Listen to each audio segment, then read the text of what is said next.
Marcus Caldwell did not knock. He walked through the door of Elena Whitmore's kitchen on a Tuesday morning like he owned the floor beneath her feet, which, legally, he did. And he dropped a new lease agreement on her work table with enough force to scatter flour dust into the cold air. Elena looked up from the dough she was working. She had been awake since 4. Her hands were rough and cracked from the cold, and there was a smear of lard on her left forearm she hadn't bothered to wipe off. "Double," Marcus said. He didn't sit down. Men like Marcus Caldwell didn't sit in kitchens like this one. "Starting the 1st of next month." Elena looked at the paper. She did not pick it up. "That'll clean out everything I've saved since August," she said. Marcus smiled the way a man smiles when he already knows the ending of a story. "Then I suppose you'd better start saving faster." He left without closing the door. The cold came in hard off the Wyoming plain, and Elena stood there with flour on her hands and that paper on her table, and for one long moment she thought about what it would feel like to simply walk away, to fold, to let him have it. She reached over and closed the door herself. Then she went back to the dough. If you've ever had someone try to take something from you that you built with your own 2 hands, something nobody helped you build, something you bled for, then you already know what Elena Whitmore felt in that moment. And if you want to know what she did next, stay with me. Subscribe to the channel, hit that like button, and drop a comment telling me what city or country you're watching from. I want to see how far this story travels, because what Elena did next changed everything in Red Creek, and I don't want you to miss a single moment of it. The shack behind Garvey's freight barn had been empty for 6 years before Elena Whitmore arrived in Red Creek on a Thursday afternoon in late October of 1891. Nobody met her at the road. There was no arrangement for that.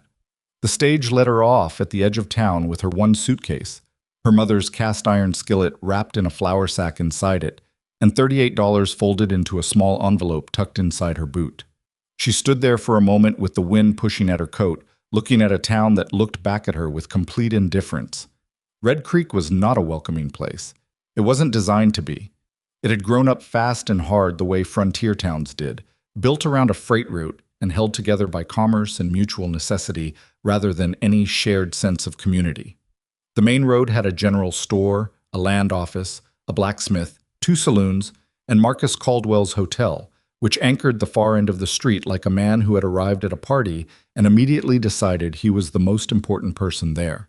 The hotel was the only 2-story building in Red Creek. Marcus had made sure of that. Elena had no history in Red Creek. She had no connections, no letters of introduction, no family waiting. What she had was a name. Reverend Aldous Crane in the next county had written to say there might be work in Red Creek for a woman who could cook, that a local businessman had expressed interest in renting out a commercial kitchen space. She had taken the stage with that letter and those $38 and arrived expecting, at minimum, a room to look at. She found Marcus Caldwell instead, standing outside the hotel with 2 other men when she came up the road. He looked at her the way men like him always looked at women who arrived alone.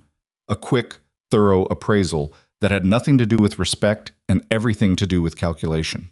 She could see him adding things up. Young, no husband visible, 1 bag, no connections in town.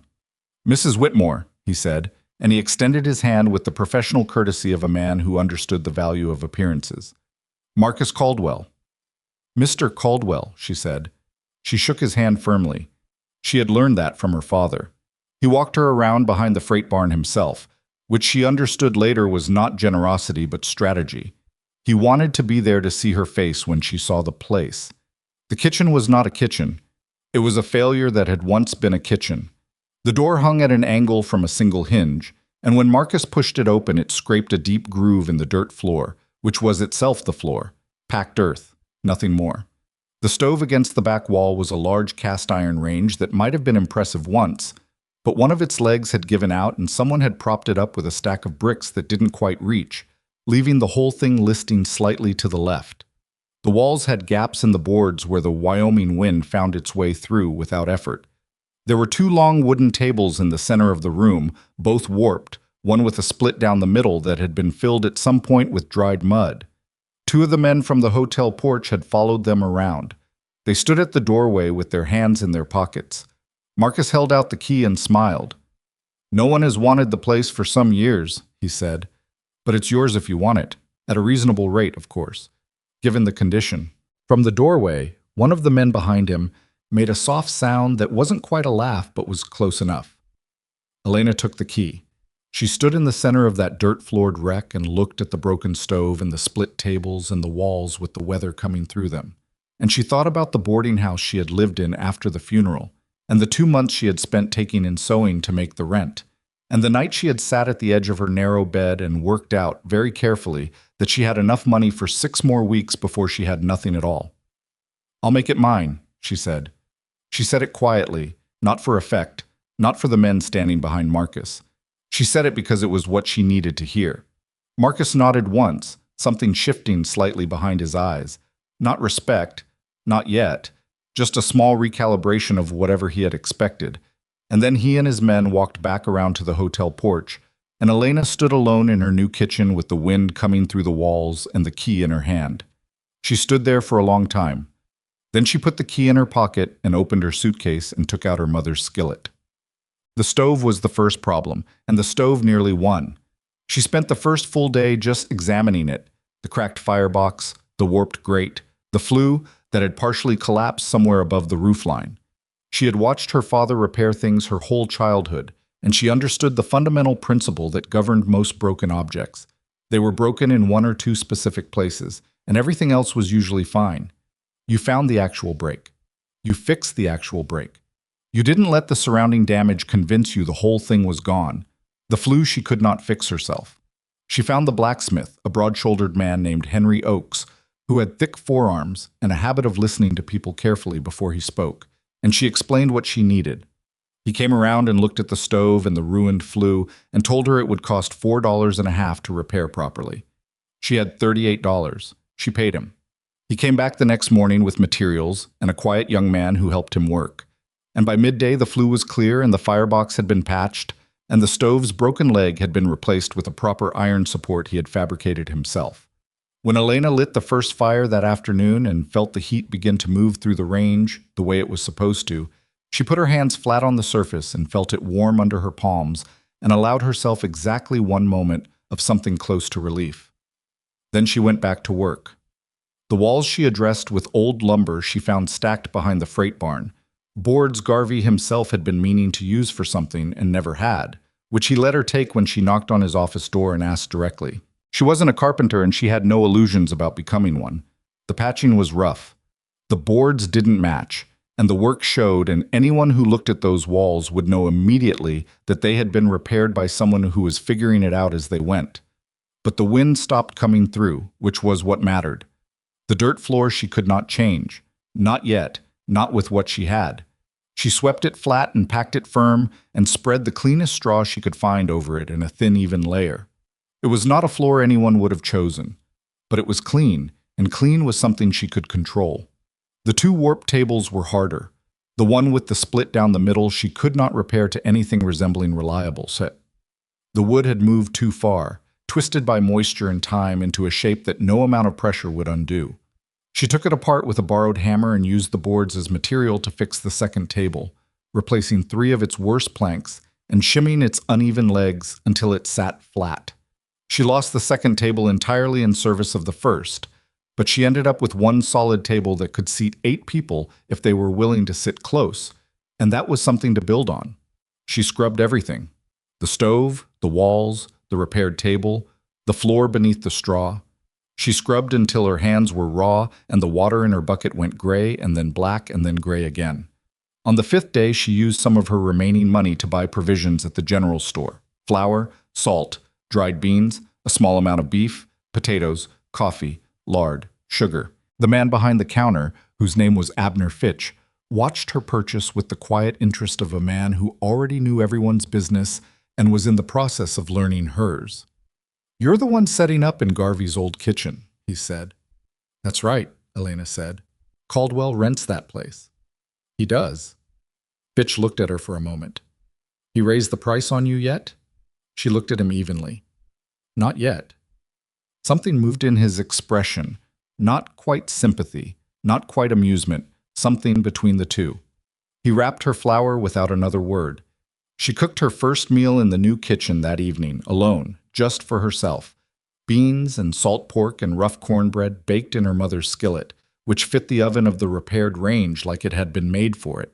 She ate standing up at the repaired table because she didn't have a chair yet, and the meal was plain and the kitchen was cold at the edges where the stove's heat hadn't reached, and outside she could hear the wind off the plain doing what Wyoming wind does in October.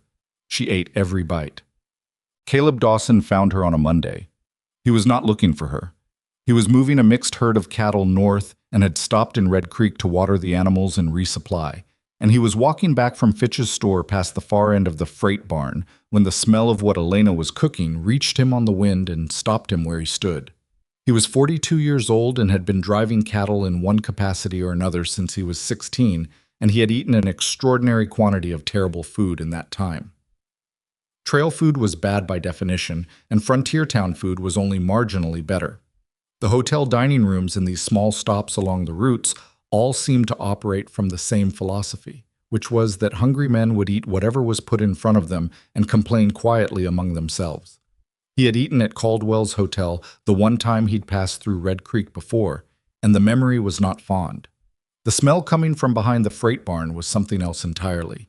He followed it around the corner and found a shack he hadn't known existed, with a rough-patched wall and a new piece of lumber propped against the doorframe, and a thin line of smoke going up from a jury-rigged flue pipe and through the open doorway.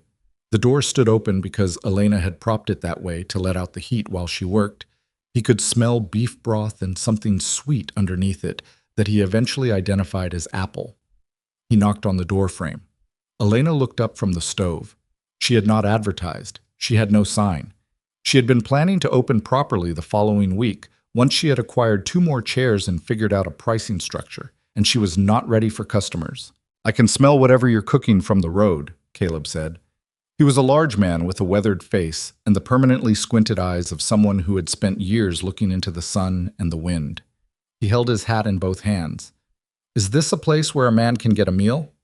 Elena looked at him for one moment, at the hay on his coat and the dust on his boots and the honest hunger in his face. "Sit down," she said. She gave him the only chair she had. She served him from the stove, slow-cooked beef stew with potatoes and carrots, fresh bread that had come out of the oven an hour earlier, and a small portion of apple pudding she had made to test the recipe. She had been planning to eat it herself that evening. Caleb ate the stew in silence. He broke the bread and ate that. He ate the pudding and then sat for a moment looking at the empty bowl. "How much?" he said. Elena had not finalized her prices. She said the first number that came to her, 20 cents. Caleb reached into his pocket and put 40 cents on the table. "I'm going to tell every man I meet for the next 100 miles, he said, that there is a woman behind the freight barn in Red Creek who cooks better than anyone in this territory. I mean that without any exaggeration." He put his hat back on and walked out. Elena picked up the 40 cents and stood at her warped plank doorway and watched him go, and she felt something she had not felt in a long time. Not happiness exactly, not yet, but something that lived in the same neighborhood.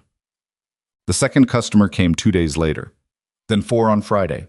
The following Tuesday, 7 men arrived between the morning and the early afternoon, some of them riders passing through, 2 of them miners from a camp 8 miles west who had heard from someone who had heard from someone else. She was not ready for 7. She didn't have enough chairs. 3 men ate standing. Nobody complained. By the second week of November, she was feeding between 12 and 18 people a day, and the word moving along the freight routes and mining camps was outpacing anything she could have arranged deliberately. Caleb Dawson had been as good as his word. Travelers talked, drovers talked. A good meal in a bad country was news worth passing. The town noticed. Red Creek was not large enough for anything to happen without being noticed, and what was happening behind Garvey's freight barn was too consistent and too visible to ignore. Wagons that used to stop only at the hotel, or not at all, were pulling up along the side of the freight barn and staying longer than they had before. Men who had passed straight through on previous trips were stopping for an hour, sometimes 2. Abner Fitch at the general store noticed the increase in his own business that came from travelers who extended their stops. Garvey noticed that the activity near his barn had gone from nothing to considerable. The men who worked the freight route noticed that the first question newcomers asked in town had shifted from "Where's the hotel?" to "Which way is the kitchen behind the barn?" Marcus Caldwell noticed all of it. He said nothing for the first 2 weeks. Elena had half expected an immediate reaction, some form of interference or intimidation. But Marcus was not the kind of man who moved immediately. I was the kind of man who watched. He let her build her customer base and improve her operation and establish herself in the rhythm of the town. And she understood later that this was deliberate, that he was letting her get comfortable before he moved. Because men like Marcus had learned that the most damaging blow landed on a target that had stopped expecting one. He came around on a cold Wednesday morning in mid-November, alone this time, without the men from the hotel porch. He sat down across from Elena at her repaired table and folded his hands and explained in the reasonable tone of a reasonable man that the rent on the kitchen property would be increasing effective the 1st of December. He named a number. It was almost precisely what she made in a week. Elena looked at him across the table. "Why?" she said. "The market," Marcus said. "Property values adjust. It's not personal." She thought about the 40 cents Caleb Dawson had put on her table. She thought about the 7 men eating standing up because she didn't have enough chairs yet. She thought about the woman who had handed her a jar of preserved peaches 3 days ago without any explanation, just set it on the table and said her son had told her about the cooking and she'd wanted to come see for herself. "All right," Elena said. 1st of December. Marcus waited for something more. Argument, distress, negotiation. When none came, something shifted in his expression again. The same small recalibration she had seen the day he handed her the key. He stood up and left. She sat at the table after he was gone and worked the numbers in her head. It was tight. She could make it work, but barely. And only if the customer volume held and she managed her supplies carefully and nothing went wrong with the stove. There was no margin. She went back to the stove and started the morning's broth.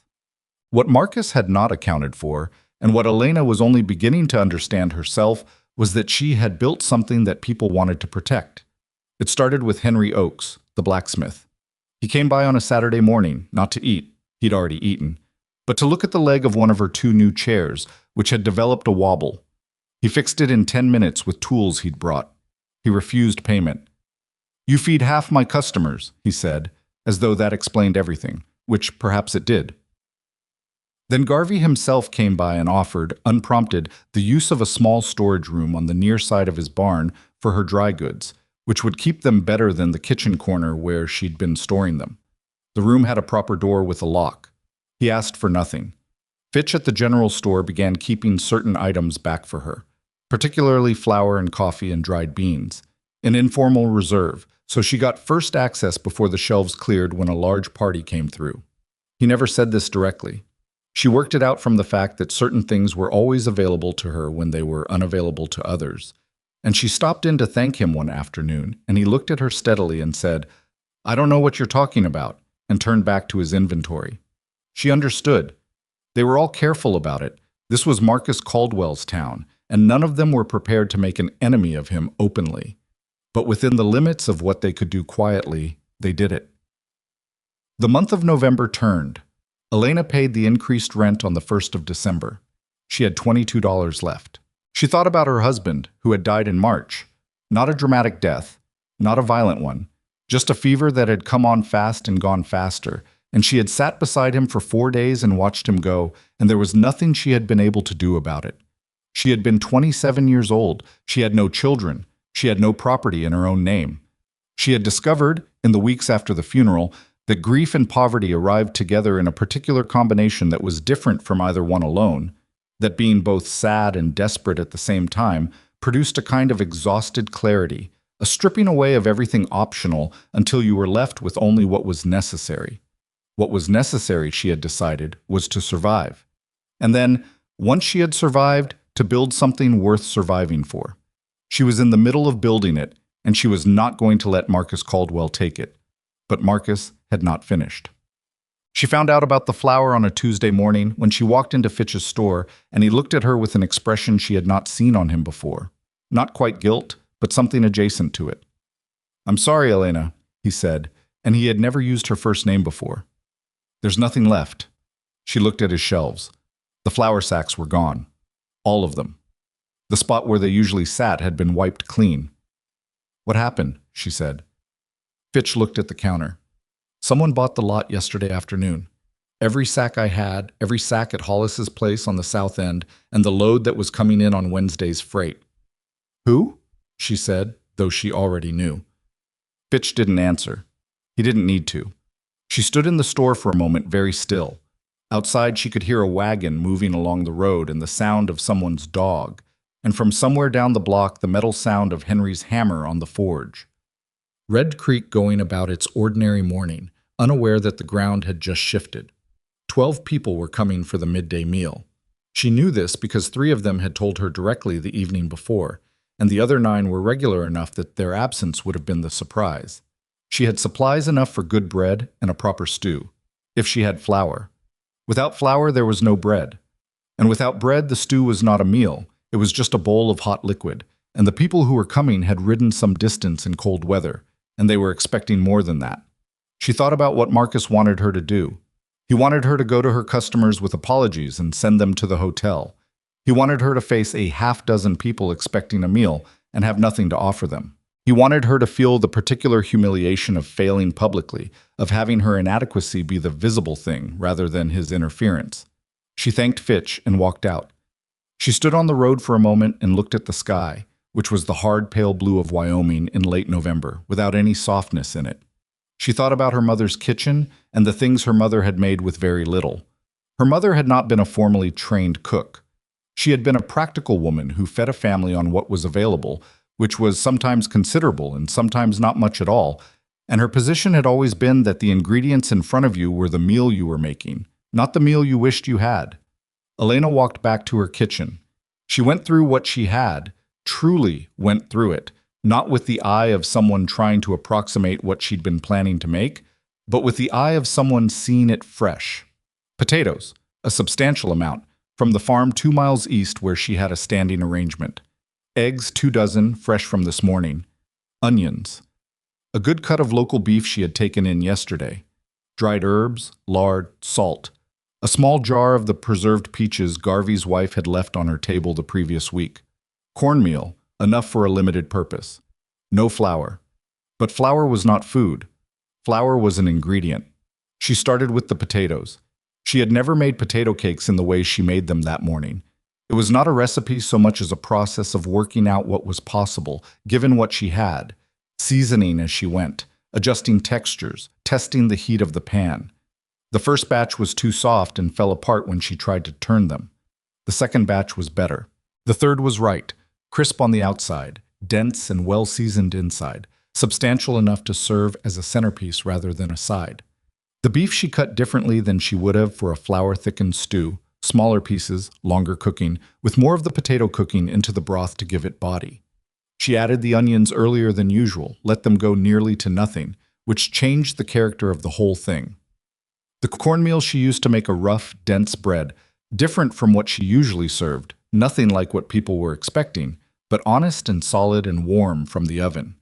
For the sweet she used the preserved peaches, sliced thin and laid over the cornbread in the last minutes of baking, with a scraping of the very small amount of sugar she kept for special purposes. It was not what she had planned. It was something else. At midday, 12 people arrived. She told them straightforwardly that she'd had a supply problem and the menu was different today. She didn't elaborate on the cause. She set the food in front of them. The table went quiet in the way that tables go quiet when people are eating something that requires their full attention. One of the miners, a man named Dorsey, who had been coming every week since early November and had never said more than 10 words to her directly, looked up from his plate and said, "What did you do to these potatoes?" "Cook them," Elena said.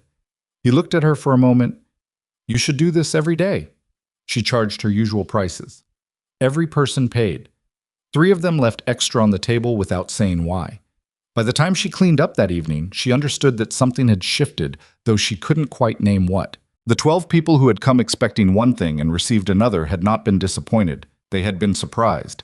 And they had all left satisfied, and they would tell people what they told people, which was the truth, that something worth eating had come out of that kitchen, even on a day when it shouldn't have been possible. She sat at her repaired table in the quiet of the empty kitchen with the stove banked for the night, and she felt for the first time since she had arrived in Red Creek something that was closer to confidence than to mere survival. She was still in the fight. And Marcus Caldwell, wherever he was in his fine two-story hotel, was going to find out that buying up the flower had been the worst thing he could have done. Not because it hadn't hurt her, but because the way she had answered it had told the town something about her that no advertisement and no reputation could have communicated as clearly. She blew out the lamp. Outside, the Wyoming wind was doing what it always did. She had stopped hearing it as a threat. The story Dorsey told when he left Red Creek that evening was not complicated, but it was specific, and specific stories traveled better than vague ones. He told it to a group of drovers camped 6 miles east of town, men who were moving a herd down from the northern range and had been eating trail provisions for 9 days. He told them about the potato cakes and the beef cooked down until it had no choice but to be good, and the cornbread with the peaches laid over it. He was not an eloquent man. He described food the way a practical person describes something that worked, plainly, without embellishment, which was more convincing than if he had dressed it up. By the time he finished, 3 of the drovers had decided they were stopping in Red Creek the next morning, regardless of the schedule. This was the thing Marcus Caldwell had not understood, and perhaps could not have understood, because his experience of commerce was built on control, on being the only option, on people coming to him because there was nowhere else. He had never built something people sought out.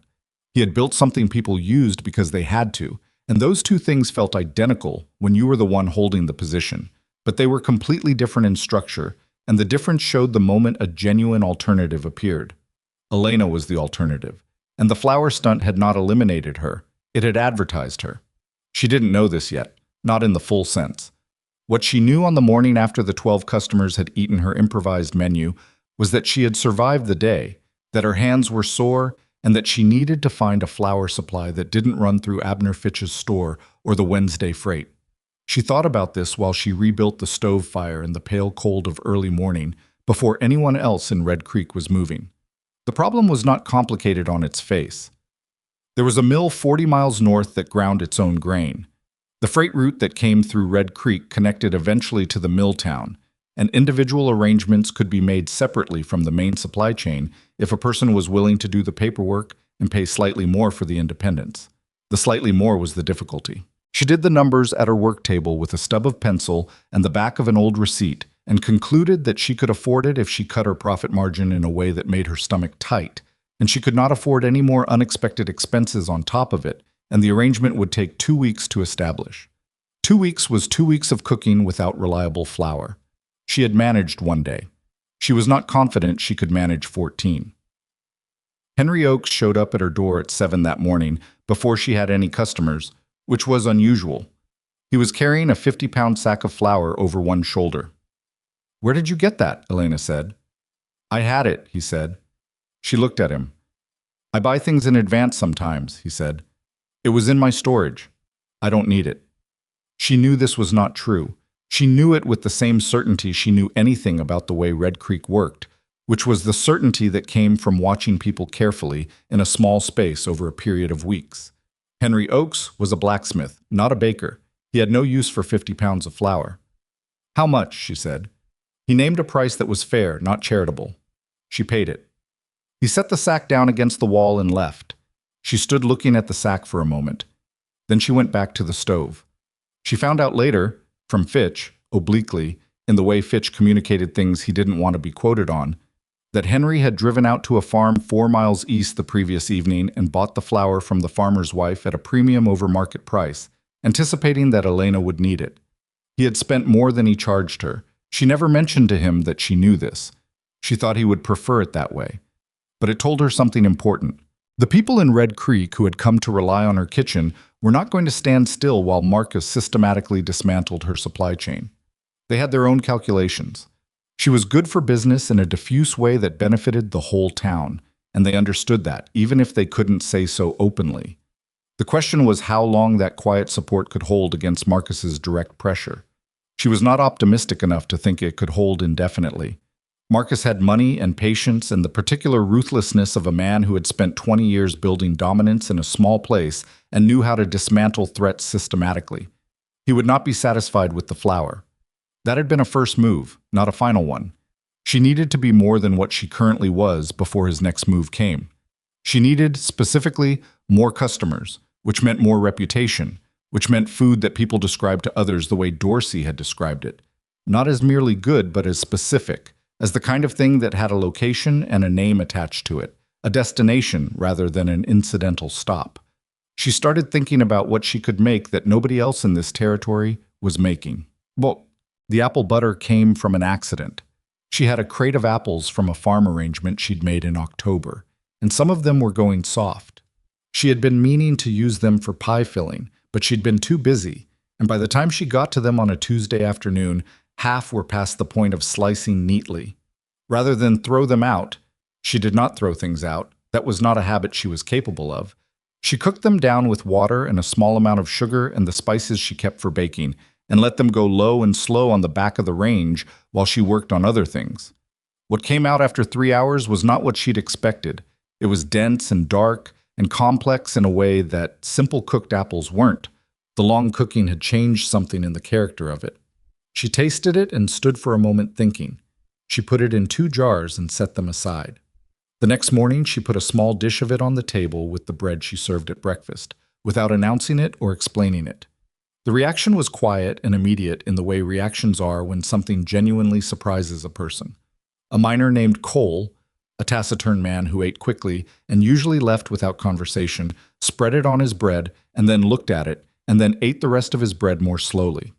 He didn't say anything, but when he left, he put an extra nickel on the table, which he had never done before. By the end of the week, people were asking about it. She made larger batches, found that the recipe held its scale, and began sending small jars home with customers who asked to buy them separately. Word moved. 2 women from a homestead 12 miles out came specifically to try it, which was the first time she'd had women customers who weren't accompanying their husbands or fathers. They stayed for almost 2 hours. They asked questions about the cooking, and Elena answered honestly, including the parts about what had gone wrong and how she had corrected it. The women ate, bought 3 jars of the apple butter to take home, and left.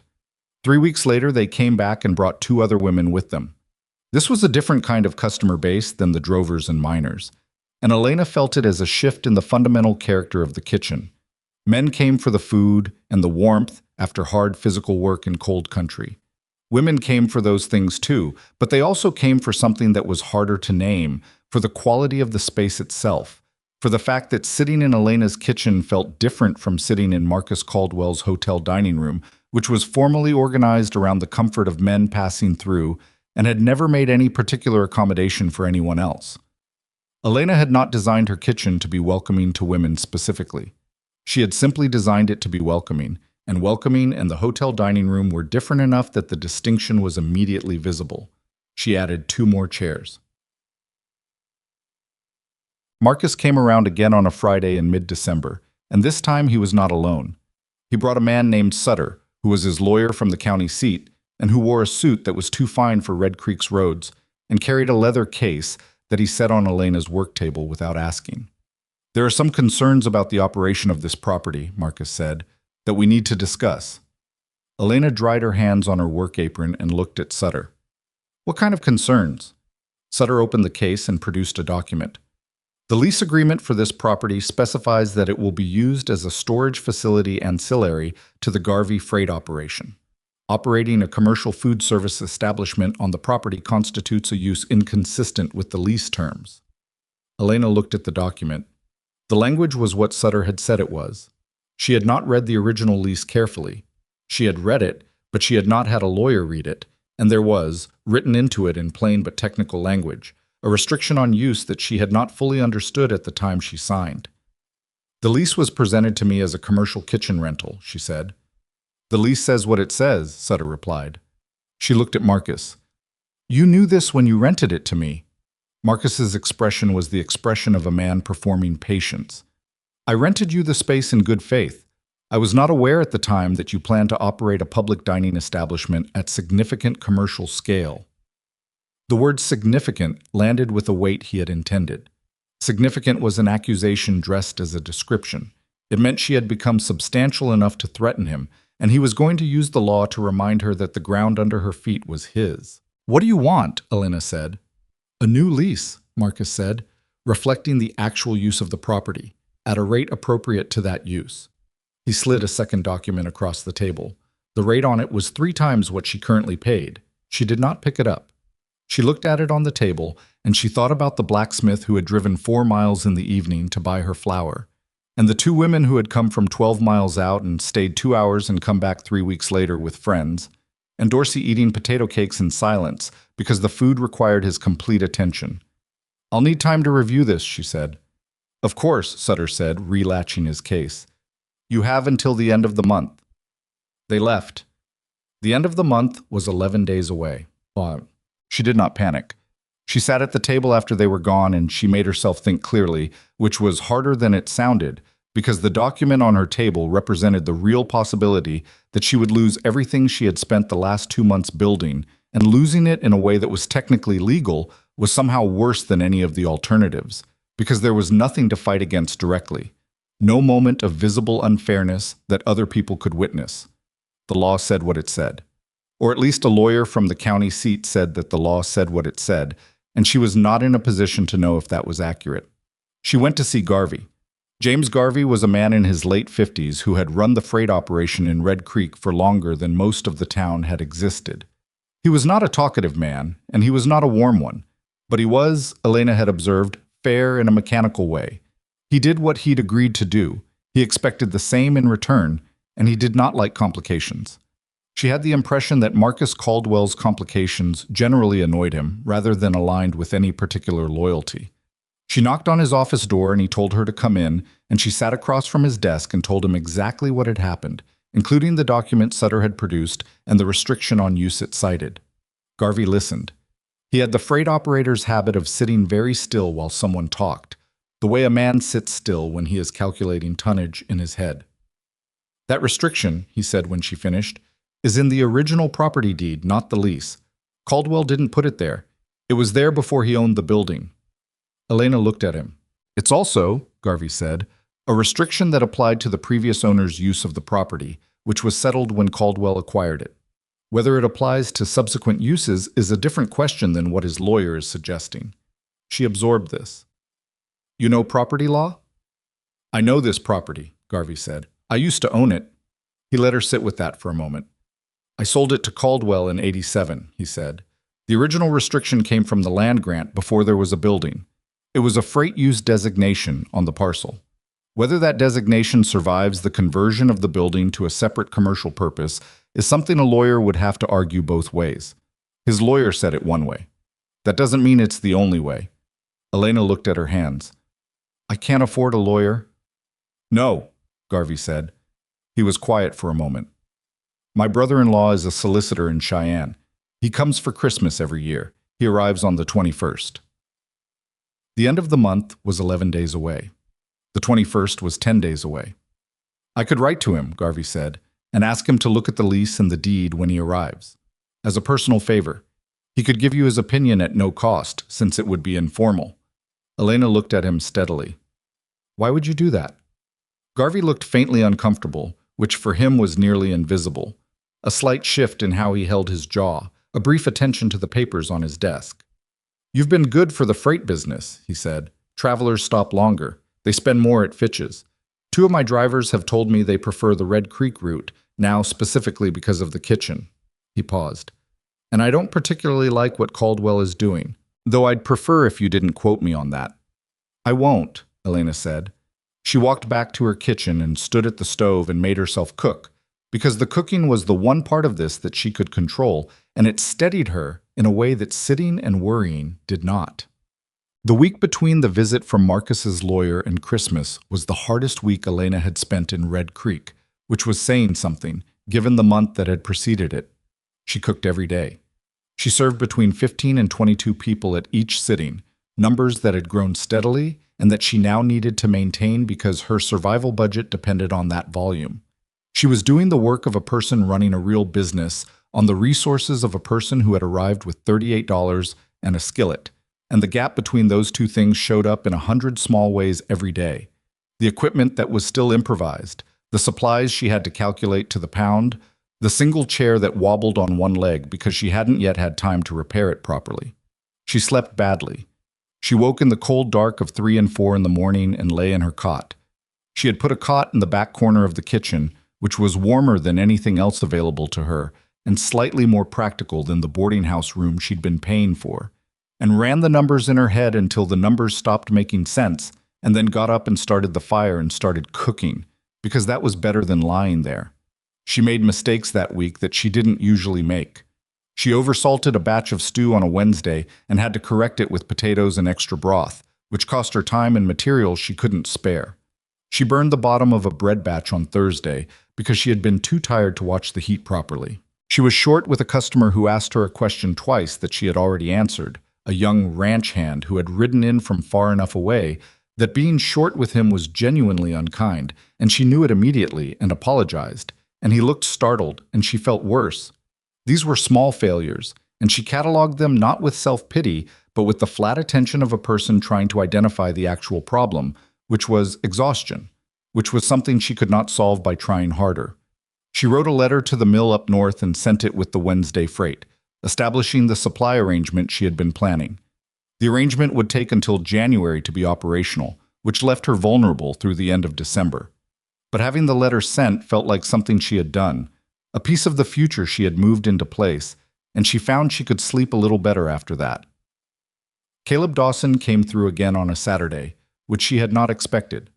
He was not moving cattle this time. It was too late in the season for that.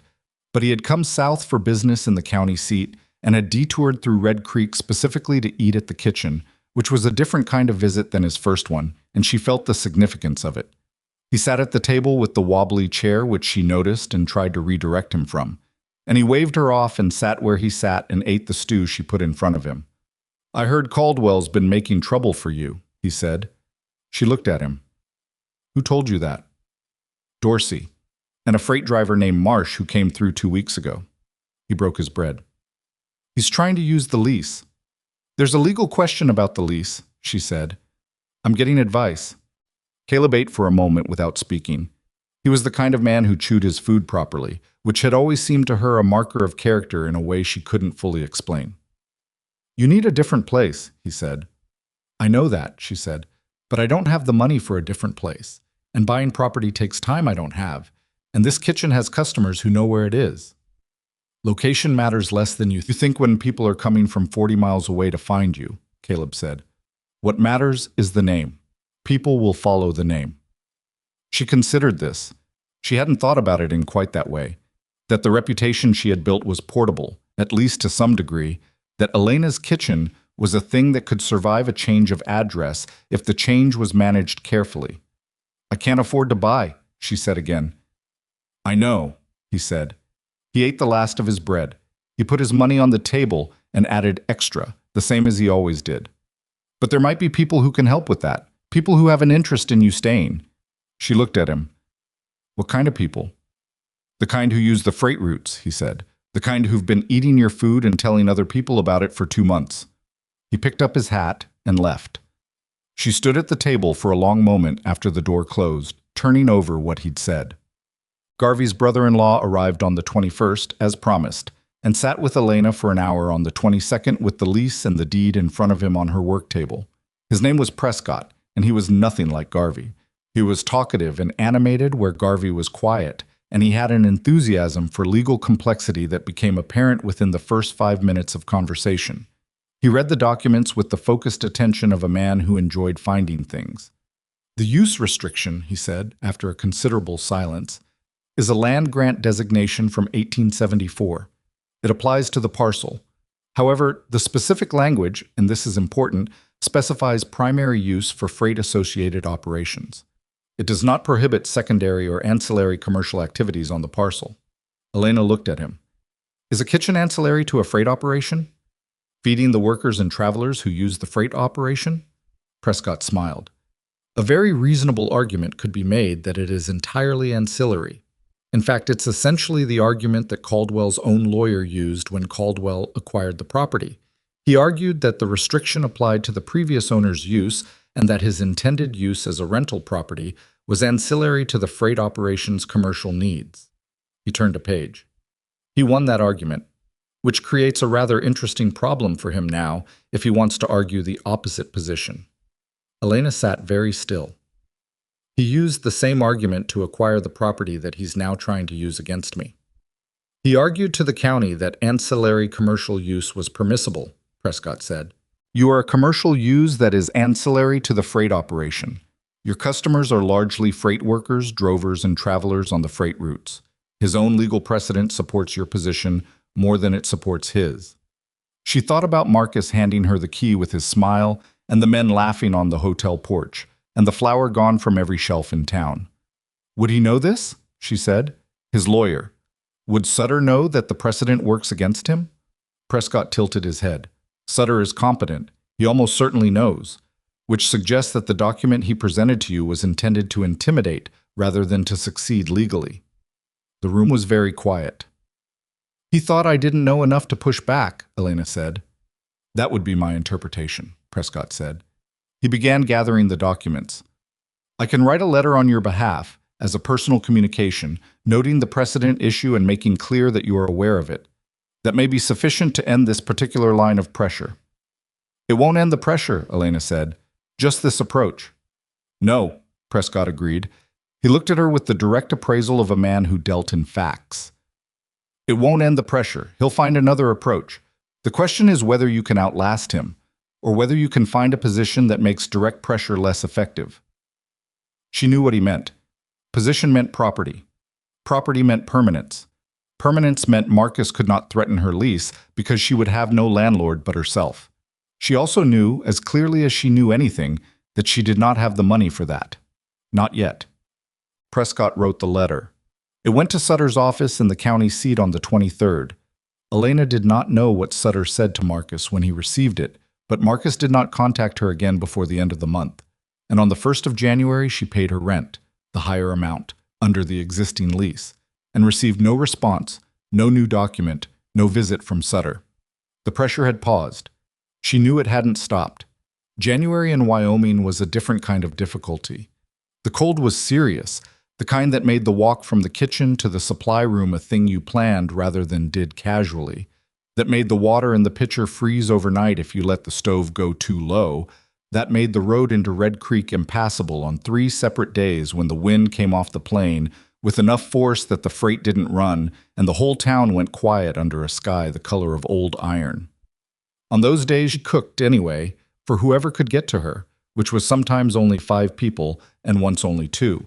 A man named Ruiz, who worked at the freight barn, and Henry Oakes, who had walked over from his shop 3 buildings down and stood at her counter drinking coffee and not saying much. She fed them, and they stayed longer than they would have on a good road day, which she understood was not only about the weather. The mill arrangement came through in mid-January. The first delivery arrived on a Wednesday, and she stood in the road while they offloaded 3 50-pound sacks from the wagon and felt something loosen in her chest that she hadn't fully acknowledged had been tight. Her flour supply was now her own. Marcus could not touch it.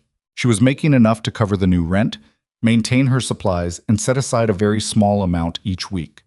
The amount was not impressive, but it was consistent, and consistent was more important than impressive at this stage, because consistent meant the trajectory was right, even if the position was still precarious. She thought about what Caleb Dawson had said. People who use the freight routes, people who have an interest in you staying. She had not followed up on it because she hadn't known how. The suggestion had the shape of a possibility she couldn't quite make out. Something about investment, about the kitchen becoming something more formal, more defensible, than a rented shack on someone else's property. The answer came from an unexpected direction.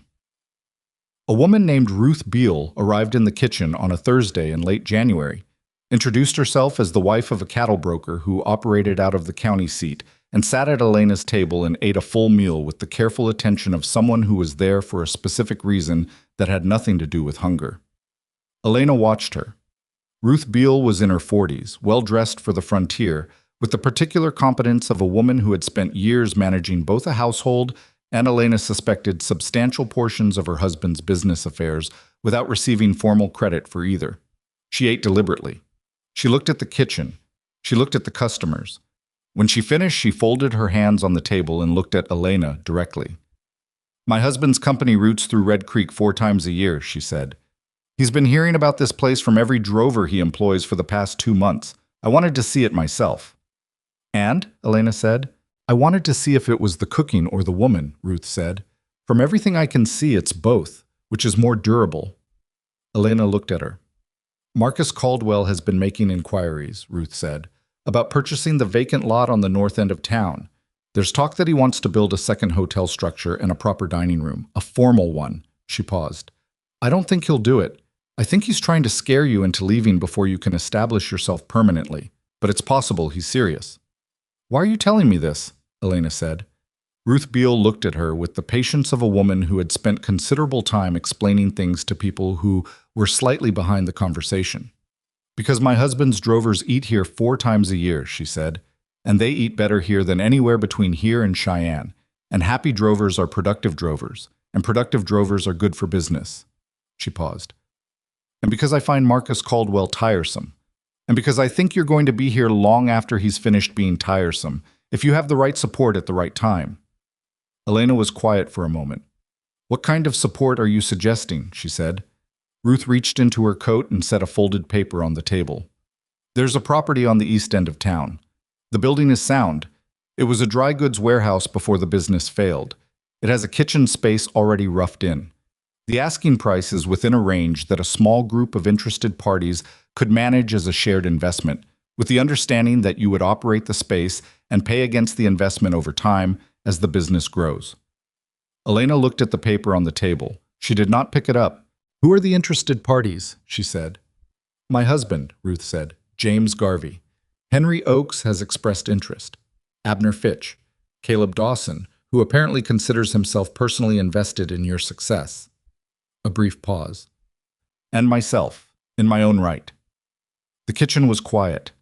Outside, the wind was doing its January thing, pushing at the repaired walls, finding the gaps that hadn't been fully sealed. Elena had been meaning to fix the last gap above the door frame for 3 weeks and hadn't found the time. She looked at the paper on the table. She thought about what it meant to accept help. She had been careful, in these 2 months, not to lean on the kindness of the people around her more than she had to. Not out of pride exactly, but out of the practical understanding that debt created obligation, and obligation created vulnerability, and she was already vulnerable in enough directions. She had wanted to build something that stood on its own. But Prescott's voice came back to her.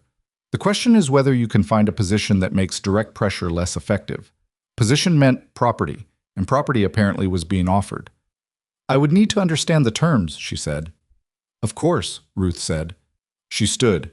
She was a woman who knew when a conversation was complete. Take the paper. Look at the property. We can discuss terms at whatever pace you prefer. She left without pressing further, which Elena noted and respected. Elena sat at the table alone in her repaired wall kitchen with the wind outside and the fire in the stove and the folded paper in front of her, and she thought about the morning she had arrived in Red Creek with $38 and a skillet and a key to a broken-down shack that Marcus Caldwell had handed her with a smile meant to humiliate. She thought about the 12 people who had eaten standing up because she didn't have enough chairs. She thought about Henry driving 4 miles in the evening to buy flour. She picked up the paper. She unfolded it and read it through slowly, the way you read something that might change the direction of things, and the fire in the stove made its ordinary sounds. And somewhere outside a wagon was moving along the Red Creek Road, and the kitchen smelled of the morning's bread and the slow-cooked beef that had been on the back burner since before dawn. She read the paper through a second time. Then she put it in her apron pocket and went back to work. She did not go to see the property that day, or the next. She kept the folded paper in her apron pocket for 4 days, which meant she carried it through the work of those 4 days, through the early mornings at the stove and the midday rush and the cleaning after. And she could feel it there, a small weight that was not quite a decision, but was moving in the direction of one. She thought about it the way she thought about most things that mattered, not in long, deliberate sessions, but in the gaps between tasks, in the 30 seconds between pulling bread from the oven and turning back to the stove, in the brief quiet after the last customer left and before she started the cleanup. The investment arrangement Ruth Beale had described was not a simple thing. It was, on its face, generous. The terms on the paper were fair. The repayment structure was graduated, meaning she would pay a smaller share against the investment in the first year when her margins were tightest, and a larger share as the business grew. There was no penalty clause for slow months. There was a provision that gave her right of first refusal to purchase the remaining shares outright if she ever reached the position to do so. It was the kind of arrangement drawn up by people who understood business and wanted her to succeed, not the kind drawn up by people who wanted leverage. And that was precisely the part that made her careful. She had learned, in the years since her husband's death, to read generosity for what it was built on. Some generosity was clean, Henry's flour, Garvey's storage room, Fitch's quiet reserve of supplies. That generosity asked nothing and came from people who had watched her work and drawn their own conclusions and acted on them without making her a project. Ruth Beale's proposal was a different structure. It came with paperwork. It came with multiple parties whose interests would be formally tied to the operation of her kitchen, which meant that decisions she currently made alone, what to cook, what to charge, when to open, how to run things, would exist in a context where other people had a financial stake in the outcomes. She was not naive about what that meant. She had seen her husband's family lose a farm because a partnership had gone wrong, not through any dishonesty, but through the ordinary friction of people with shared assets who discovered, too late, that they had different ideas about how those assets should be managed. She needed to understand what she was agreeing to before she agreed to it. On the 5th day, she went to see the property. The warehouse on the east end of town was a longer walk than she usually took in January, and the road was iced in patches that required attention. She went in the early afternoon when the kitchen was between sittings, wrapped in her wool coat with the collar up against the wind. The building was larger than she had expected. From the road it presented a plain face, weathered board siding, 2 windows on the front wall, a wide door designed for loading freight that had been padlocked at some point, and not opened recently, judging by the rust on the hardware. But it was solid. She could see that from the road, the way you could see it in a building that had been put up properly. The corners were square, the roofline was straight. There was no visible sag in the walls that would suggest a failed foundation. Someone had left a key with Garvey for her, which she had picked up without ceremony on her way through. She let herself in through a side door. The interior was dim and cold, the cold of a space that had not had a fire in it for a long time. Her breath made small clouds.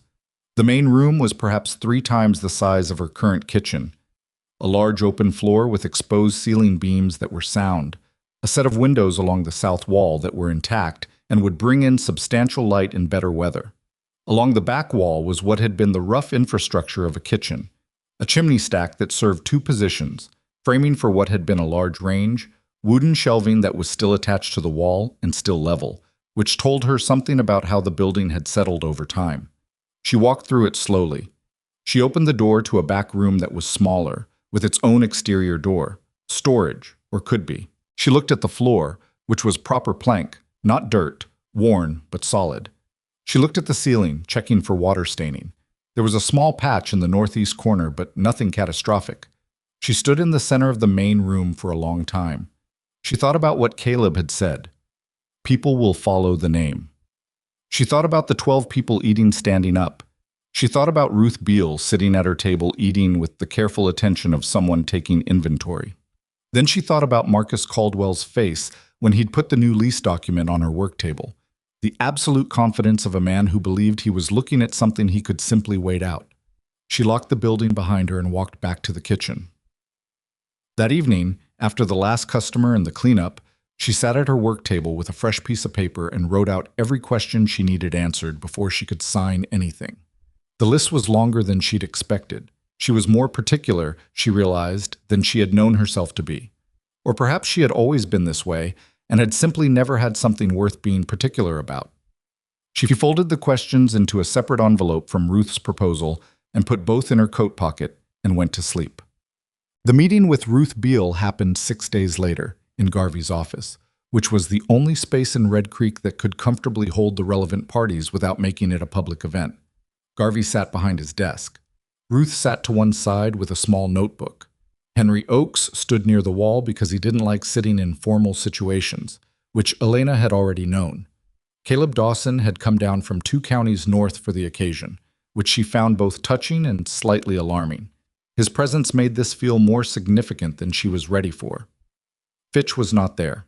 He had sent word through Garvey that he was supportive of the arrangement but preferred not to be formally listed as an investor, for reasons he did not fully explain, but that Elena understood had to do with his daily business relationship with Marcus, who was a customer of the store and who Fitch could not afford to openly antagonize.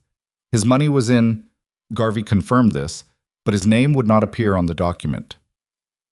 Elena sat down across from all of them with her list of questions and worked through it methodically. The first question was governance. Who made operating decisions? Ruth's answer was unambiguous. Elena made all operating decisions. The investors had financial interests but no managerial authority. They could see the accounts quarterly. They could not direct the menu, the pricing, the staffing, or any other operational matter. The second question was exit. What happened if the arrangement failed? If the business could not meet its repayment obligations for 2 consecutive quarters, the parties would negotiate a restructured agreement. Liquidation was the last resort, not the first. Elena pressed on what negotiate meant in practice, who had the deciding vote in a dispute, and Ruth and Prescott, who had come down from Cheyenne for Christmas and apparently stayed, worked through it until there was language she could accept. The third question was the one she had almost not written down, because it felt personal in a way the others didn't. Why?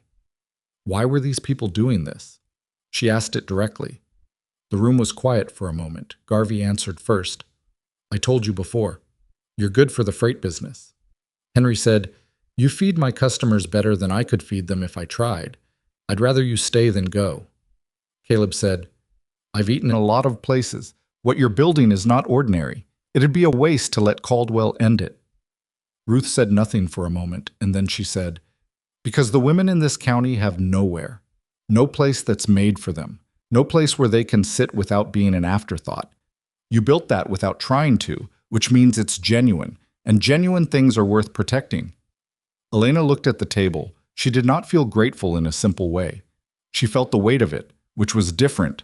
The weight of being seen clearly by people who were willing to act on what they saw, which was a more serious thing than being admired. She picked up the pen and signed the document. The move took 3 weeks to plan and 4 days to execute. She could not simply close the kitchen for the duration. She needed the income to continue. So she arranged a staggered transition, moving equipment and supplies in stages while maintaining service in the original kitchen until the new range was operational. Henry fabricated a new stove bracket from iron stock he had on hand, and the range that Garvey sourced from a freight return. A proper commercial piece, larger than what she'd been working with 2 ovens and 6 burner positions, arrived on a wagon on a Tuesday and required 4 men and significant effort to maneuver through the warehouse's side door. Elena stood inside, directing the positioning with the focused attention of someone who had thought carefully about where every piece of equipment needed to be, because the layout of a working kitchen determined everything. The flow of work, the time between steps, the distance between the fire and the work table, and the serving position. She had drawn the layout on paper 3 times before she was satisfied with it. Henry had looked at the drawing and asked 2 questions, and then built what she needed without further discussion, which was exactly the kind of professional respect she had learned to recognize and value. The windows along the south wall, which she had noted on her first visit, turned out to matter enormously. On the first afternoon, the range was operational. With a fire going and the heat beginning to fill the space, she looked at the light coming in from the south and understood that this was going to be a different kind of place than the shack behind the freight barn. Not better in the sense of being more refined, but more fully itself. The way a thing is more fully itself when it has enough room. She added 2 long tables, sourced from a homestead sale Garvey heard about through his freight network. The tables were heavier than what she'd had before, solid pine, with the marks of use on them that she did not try to remove because those marks told people something true about the space. She arranged the chairs, she had 8 proper chairs now and 2 long benches, to seat 30 comfortably, which was twice what the old kitchen had managed on a good day. She stood in the finished room the evening before she opened for the first time and looked at what she had made. It was not beautiful in any formal sense. The floor was worn plank, the walls were plain board. The light fixtures were simple oil lamps hung from the ceiling beams. The kitchen was visible from the dining area, separated only by the long work table along the far wall, which meant customers could see the cooking happening, could smell it from the moment they walked in. She had done that deliberately. She had thought about Marcus Caldwell's hotel dining room, with its separate kitchen hidden behind a proper wall. Food arriving as a finished product from a concealed process, and she had decided she wanted the opposite. She wanted people to see where the food came from. She wanted the cooking to be part of the room. She blew out the lamp and walked home in the cold January dark, and slept better than she had in weeks. 27 people. She had not advertised the move. She had simply told her regular customers when and where, and they had told others in the way that reliable information travels in a community built on routes and word of mouth. By midday, she was working at a pace she had not maintained before, and she had help for the first time. A young woman named Petra, 16 years old, who had come to the kitchen 6 weeks earlier asking for work, and whom Elena had put off 3 times, and then hired on the 4th ask because Petra's persistence had ultimately convinced her of something that a reference letter would not have. Petra was not a natural cook. She burned things when her attention drifted, and her attention drifted when she was nervous, and she was nervous often because she was 16 and new to everything. But she learned quickly, and she did not make the same mistake twice. And she worked without complaint through the longest days, and she had an instinct for reading customers that Elena recognized as something that couldn't be taught, a natural attentiveness to what people needed before they asked for it. The first day was not smooth. Elena had known it wouldn't be. The new range had different heat characteristics than the one she'd been using, and the timing on the bread was off until she made adjustments, which meant the first 2 batches took longer than planned, and she was behind on the midday service by 20 minutes, which she told the waiting customers directly, rather than letting them sit wondering. Most of them waited. A few didn't, and she did not hold it against the ones who left, because 20 minutes was a real cost for working people. She took notes after the last customer left. She adjusted her timings and her prep schedule. She made a list of what had worked and what hadn't.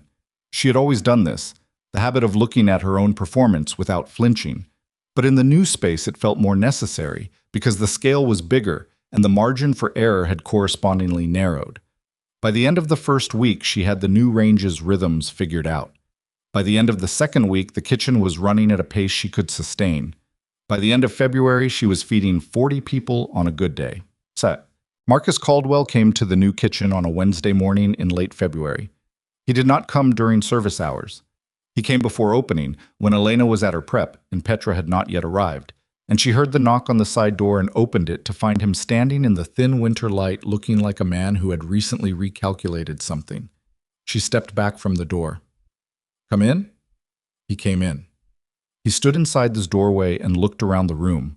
The long tables, the south-facing windows, the working kitchen visible behind the serving area.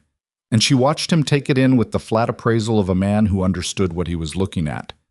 "You moved," he said. "I did." "Garvey's building." "I have an interest in it," she said. She said it carefully, because the nature of the interest was not something she wanted to explain to Marcus in detail. He looked at her. He had the face of a man who had been managing things for so long that the managing had become the thing itself. She had seen that in him from the beginning, the sense that what mattered to him was not what he had, but whether he controlled it. "This is a considerable operation," he said, "for someone who arrived in town with a single suitcase." "It is," she agreed. She went back to her prep. She was making pastry dough, and it needed attention, and let the silence sit. Marcus walked to the center of the room. He put his hands in his coat pockets. "I came to say that I was perhaps too aggressive in some of my earlier approaches." Elena kept her hands in the dough. "The flour," he said. "That was not a constructive thing to do." She looked up at him. He was not apologizing, not exactly. He was not a man who apologized in the full sense. It was acknowledging, which was something different and more calculated, a reassessment of strategy rather than a moral reckoning. "No," she said. "It wasn't." "I underestimated what you were building," he said. "I saw a woman with very little starting something very small, and I assumed—" He stopped. "I made incorrect assumptions." "You assumed I would leave," she said. "Yes." She folded the dough and turned it. "What do you want, Mr. Caldwell?" He looked at the window. Outside, the January light was making its thin effort at warmth. "I want to discuss whether there's a way for the two of us to operate in this town without being at cross purposes." Elena looked at him steadily. "You tried to take away my flour supply. You sent a lawyer to invalidate my lease with a legal argument your own property acquisition had already disproven. You doubled my rent twice." "I did," he said, "and none of it worked." The room was quiet. "What makes you think," Elena said, "that I want to do business with the man who tried to end my business?" Marcus met her eyes, and for the first time since she had known him, she saw something in his face that was not calculation, something older and less polished, something that looked, if she was reading it correctly, like a man who had arrived at the edge of a long, familiar strategy and found there was nothing on the other side of it.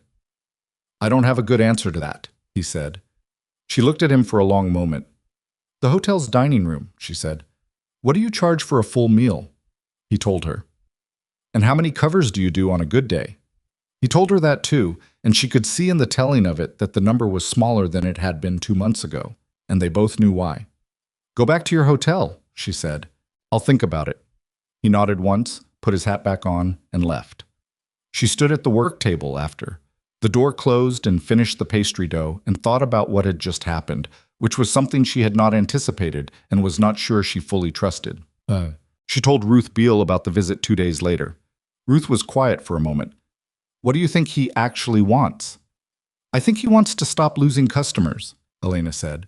"And I think he's decided that attacking me directly isn't working, so he's trying something else." "Cooperation," Ruth said, with the slight edge of someone tasting a word they're not sure about. "Something that looks like cooperation," Elena said. Ruth looked at her. "You don't trust it." "I trust that he's sincere about wanting to stop losing ground," Elena said. "I don't trust that his idea of an arrangement would be good for me in the long run. Men like Marcus tend to have a particular definition of mutual benefit." "What will you do?" Elena had been thinking about this for 2 days, in the gaps between tasks, in the early mornings before Petra arrived. "Nothing yet," she said. "Let him wait. If he comes back, I'll know the desire is real. If he doesn't, I'll know it was a test to see if I was still manageable." Ruth smiled slightly. "You've learned a great deal about how he operates." "He's been teaching me for 4 months," Elena said. "Well, he came back on a Friday, 10 days later. This time he came during service hours, which was either poor judgment or a deliberate choice to show that he was willing to be seen entering her kitchen, that he was not trying to hide the contact. He sat at the end of the long table nearest the door, away from the other customers, and waited while she finished serving. When the room had thinned, she came and sat across from him with a cup of coffee she hadn't offered him and wouldn't unless he asked. "I've been thinking," he said. "So have I," she said. "There are 12 homesteads within 15 miles of Red Creek," he said. "Most of them have women who can't get to town more than twice a month in good weather and less in bad. They need supplies, medicine sometimes, fabric, practical goods. My hotel has a wagon and horses that go largely unused 3 days out of 5.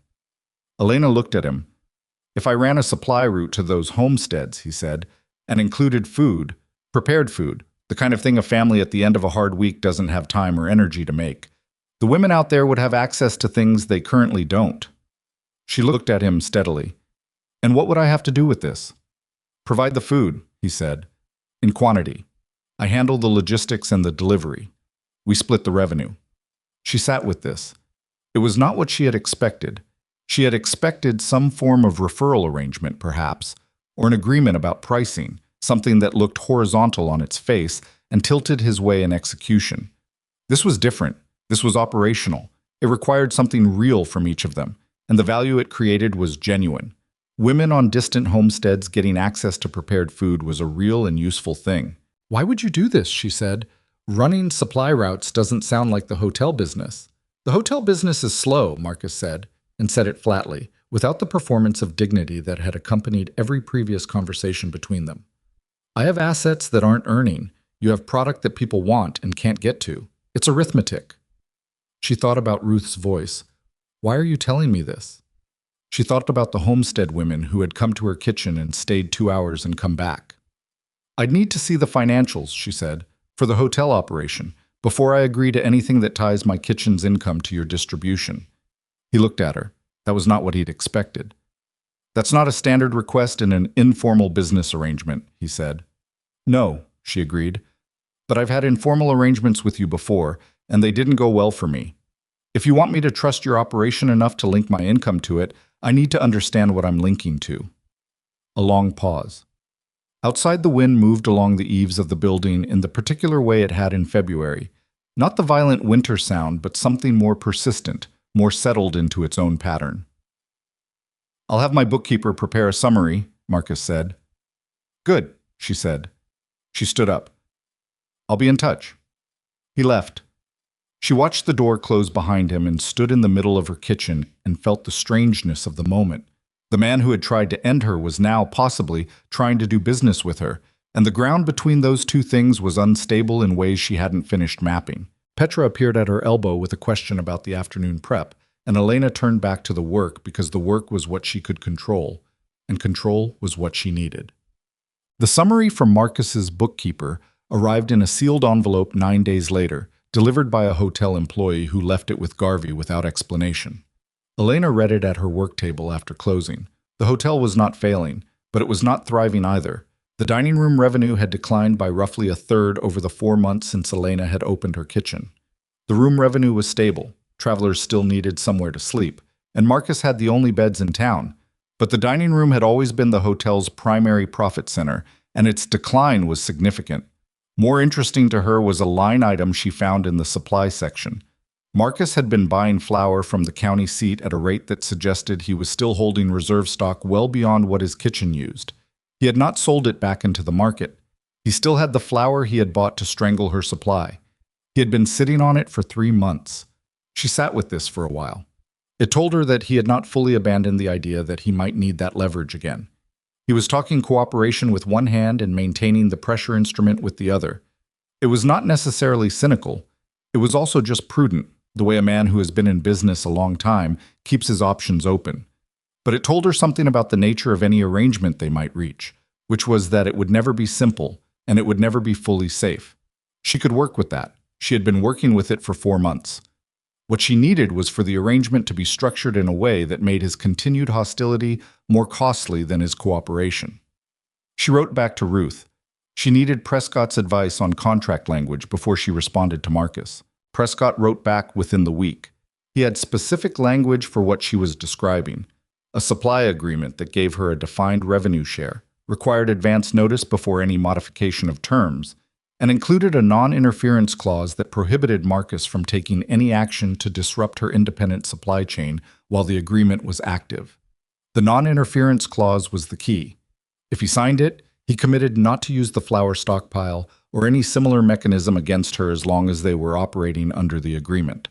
If he refused to sign it, she would know the cooperation was conditional on her remaining vulnerable. She sent the draft terms to Marcus through Prescott. Marcus sat on the draft for 6 days without responding, which told her he was reading it carefully, probably with Sutter, and finding the non-interference clause uncomfortable. On the 7th day, he sent back a counter, the non-interference language modified to exclude actions taken in response to what he called material breach by Elena of the agreement's terms, which was reasonable, and the revenue split adjusted slightly in his favor, which she had expected and had left room to negotiate. She countered back. He countered again. It took 3 rounds, which was more efficient than she had expected, and on a cold Thursday morning in early March, she and Marcus Caldwell sat at her long pine table in the East End warehouse with Prescott and Sutter, both present, and signed an agreement that neither of them was entirely happy with, which was how Prescott had explained a fair contract should feel. Marcus stood after signing and looked around the kitchen. He did this every time he came in, the same slow inventory of the space. "You've built something real here," he said. It was not an apology. It was a statement of fact from a man who respected facts, delivered without warmth, but also without the edge of the previous months. "I know," Elena said. He put his hat on and left. Prescott gathered the documents. Sutter followed Marcus out without speaking to anyone. Petra, who had been making herself invisible in the kitchen area during the entire proceeding, appeared at Elena's elbow with a cloth and began wiping the end of the table where the papers had been. She was trying very hard not to look like she had opinions. "Petra," Elena said. "Yes? What do you think?" Petra looked at her. She was 16 and had been hired despite 3 rejections, and had a tendency to burn things when nervous. And she looked, in that moment, like someone deciding whether to say the real thing or the safe thing. "I think you should make sure he actually stops holding that flour," she said. "Because a person who keeps a weapon doesn't always mean to use it, but they have it." Elena looked at her for a moment. "I think you're right," she said. She wrote to Prescott that evening asking whether the non-interference clause could be triggered to require Marcus to liquidate the reserve stock as a condition of the agreement's activation. Prescott wrote back 2 days later. Technically possible, practically aggressive, and potentially worth it. She decided it was worth it. She sent the addendum to Sutter. There was a silence of 4 days, which she worked through without allowing herself to check for a response more than once a day, because checking more often than that would mean she was afraid, and she was trying to stay on the right side of the line between caution and fear. On the 4th day, Sutter sent back the addendum, signed. Marcus Caldwell had agreed to sell the flour reserve back into the market within 30 days as a condition of the agreement. She held the paper for a moment. Then she put it in the file with the rest of the documents and went back to the stove and started the morning's broth, because the broth didn't wait for contracts, and the day's customers would arrive in 2 hours, and there was work to do. Petra came in at 7, slightly late, still buttoning her coat. "Did he sign?" she said. "He signed," Elena said. Petra nodded once, satisfied, and went to wash her hands. Outside, the Wyoming morning was doing its early March thing. Not warm, not willing to commit to warmth, but something in the light was different from January and February, a quality of it that suggested the cold had reached its limit, and the season was, eventually, going to move. Elena added bone and salt to the broth and adjusted the heat and thought about the 12 homestead women within 15 miles of Red Creek who would, starting next month, have access to a hot prepared meal delivered to their doors by Marcus Caldwell's underused wagon and horses. She had not expected to feel what she felt about that, which was something close to satisfaction, not because she had won something, but because something genuinely useful was going to happen that had not been happening before. And it was going to happen because 2 people who had spent 4 months trying to destroy each other had, with some difficulty and considerable paperwork, worked out how to be useful to each other instead. She was not naive enough to think it would stay smooth. Marcus was who he was, and she was who she was, and the agreement had language in it precisely because agreements needed language when the parties didn't fully trust each other. But the flour was going back into the market, and the homestead women were getting their meals, and the kitchen smelled of bone broth and the approaching possibility of spring. That was enough for this morning. The first delivery went out on a Tuesday in the 2nd week of April, when the roads had dried enough to trust a loaded wagon. Marcus sent his man Doyle, a quiet, reliable driver in his 50s who had worked the hotel's logistics for years, with the wagon packed with Elena's food alongside the dry goods and household supplies Marcus had already been selling to outlying homesteads on an informal basis. Elena had packed everything in covered pots nested inside hay-lined crates to hold the heat, and she had wrapped the bread in cloth the way her mother had taught her, which kept the crust from going leathery on a long road. She had not been there to see the wagon leave. She had loaded it the evening before, checked it in the cold dark of early morning, and then gone back inside to start the kitchen's regular day, because the regular day did not pause for arrangements, however significant. Petra had watched her check the crates with the focused attention she gave to things she was learning. "How will you know if it worked?" Petra asked. "Doyle will tell me," Elena said, "or the women will. Word gets back." It got back faster than she had expected. Doyle returned late that afternoon and came directly to the kitchen rather than the hotel, which she noted. I was not a talkative man. He had the particular economy of speech that came from years of moving things from one place to another without needing to discuss the moving. But he stood inside her door and said without preamble, "Mrs. Calloway at the Broken Creek homestead wants to know if you can do this every 2 weeks. She has 4 children, and she hasn't had a hot meal she didn't cook herself in 8 months." Elena looked at him. "She cried," Doyle said. He said it without embarrassment, as a piece of information. "When she opened the pot." Elena turned back to the stove and adjusted a burner that didn't need adjusting. She stayed there for a moment with her back to him. "Tell her every 2 weeks," she said, "starting next month." Doyle left. Petra was very quiet at her workstation. "Don't," Elena said without turning around.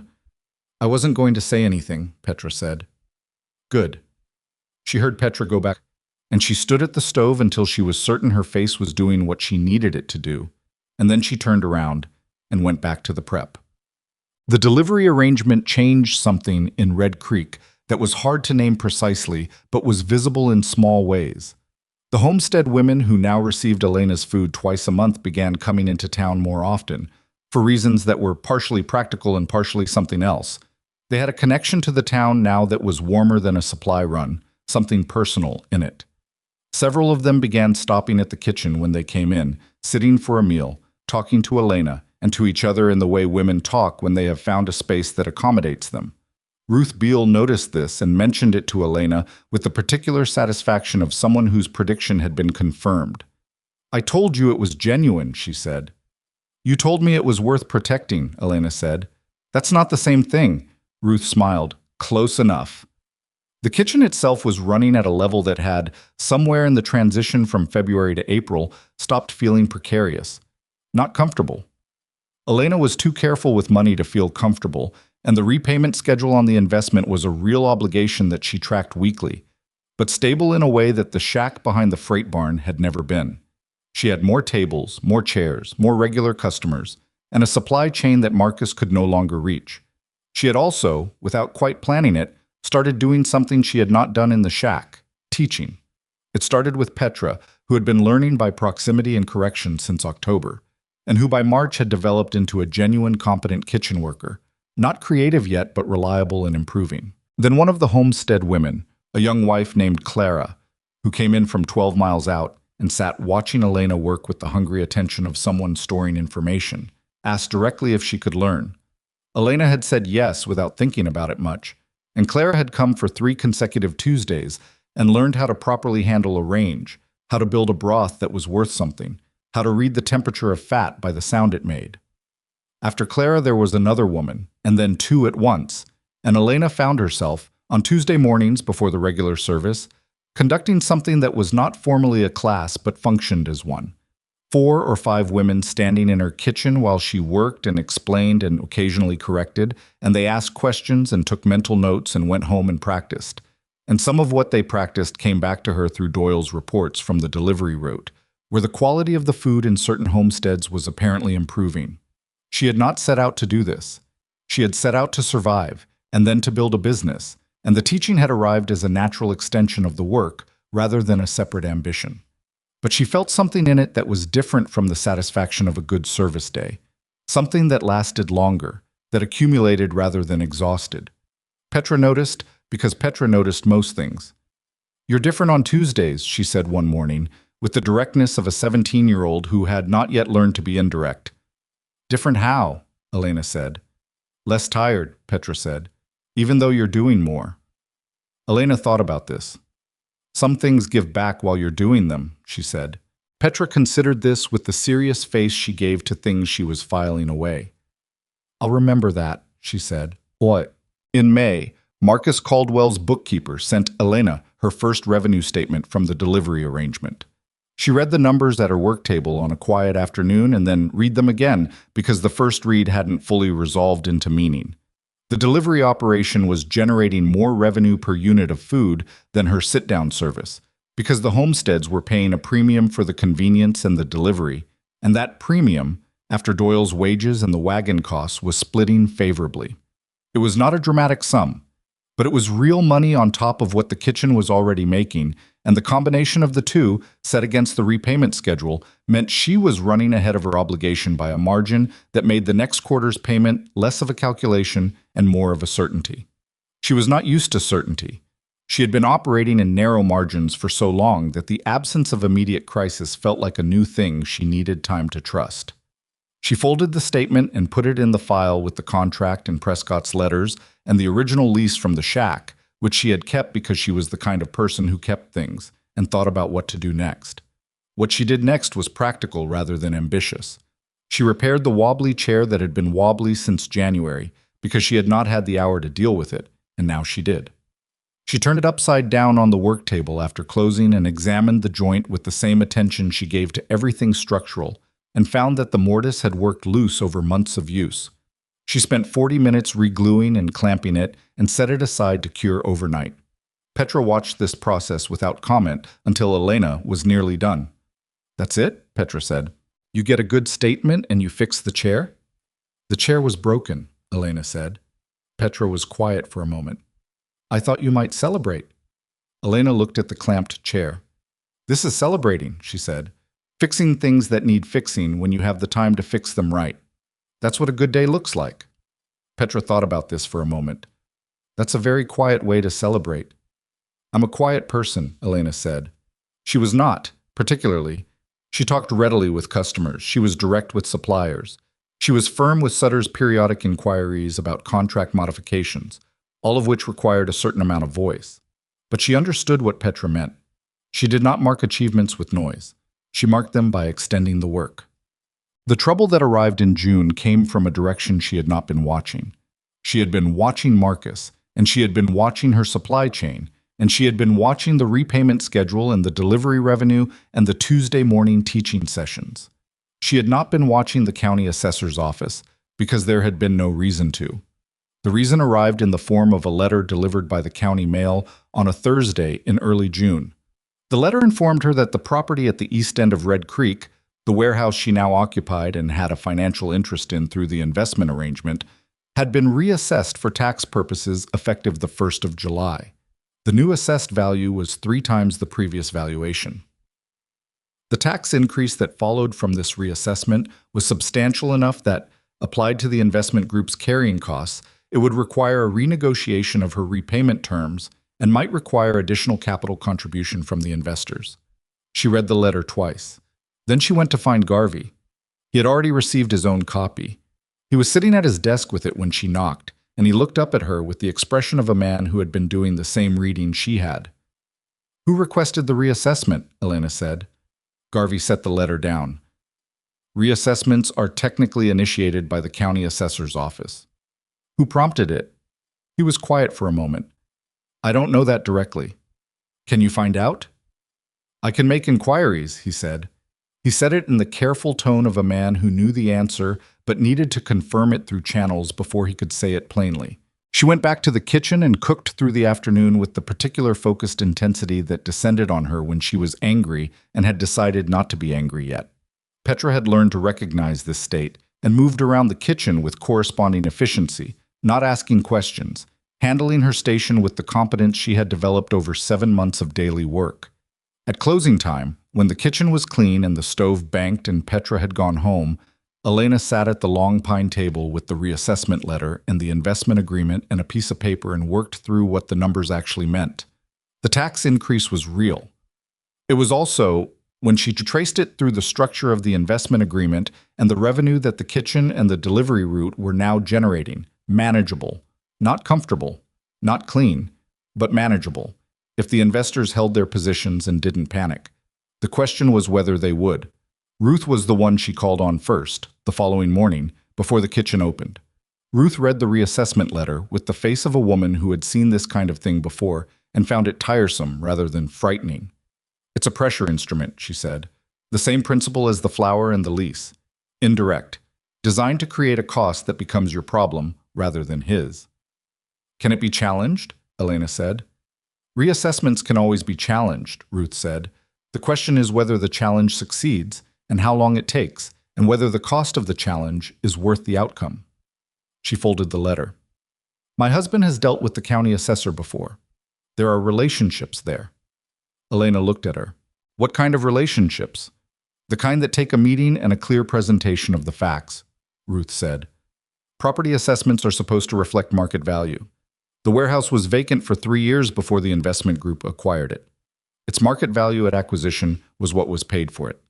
The assessment that just arrived implies a value that has no basis in comparable properties in Red Creek." "Whose name would go on the challenge?" Elena said. "Mine," Ruth said immediately, "and my husband's. We are the primary investors of record. The challenge is a business matter between the county and the investment group. Your name stays out of it." Elena looked at her. "Why?" "Because putting your name on it gives Marcus a visible target," Ruth said. "And because the county assessor's office is more likely to respond appropriately to a challenge from an established broker's family than from a 27-year-old woman operating a kitchen." It was true, and it was also unfair, and they both knew both things simultaneously, and neither of them said anything about the unfairness, because saying it wouldn't change it. "All right," Elena said. Ruth filed the challenge the following week. The assessor's office took 32 days to respond, which was 32 days during which Elena cooked every morning and served every midday, and ran the delivery route every 2 weeks, and taught on Tuesday mornings, and made her repayment contribution, and did not allow herself to think too carefully about the outcome, because thinking too carefully about things she could not control was a habit she had been working against since November.